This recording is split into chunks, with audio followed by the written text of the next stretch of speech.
мартаққа. Дей тұрған мен енді бәрін айтты, бірін айт, неше түрлі түрін айт дейді.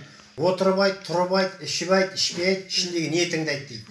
Енді бір әңгіме айтып кетейін. Баяғыда ертеректі үлкен кісілер біледі.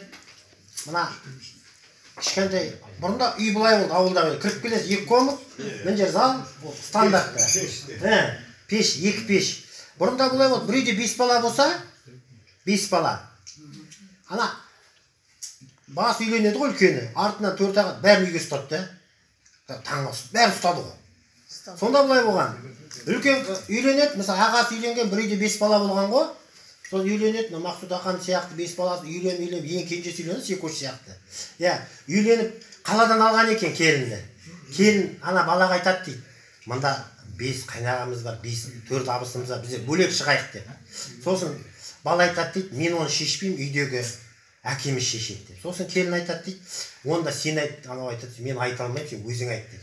Соны жайлап келін барып, папасын шайын беріп, қою нәттарын беріп, папа бізде бөлек шайын деп едік депті. Соны папа, ой, айналайын, соны күтіп жүредім.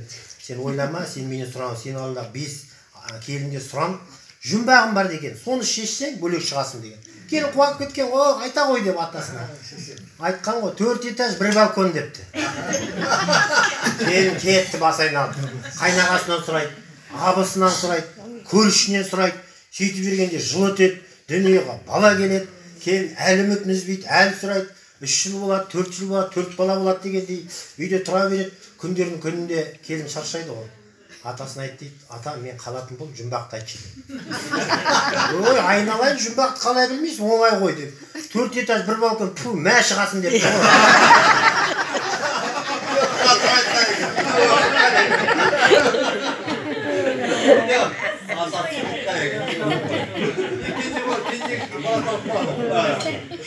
Енді тағы ортақ әңгіме болсын, үлкендерден естігенім ғой сіздерден.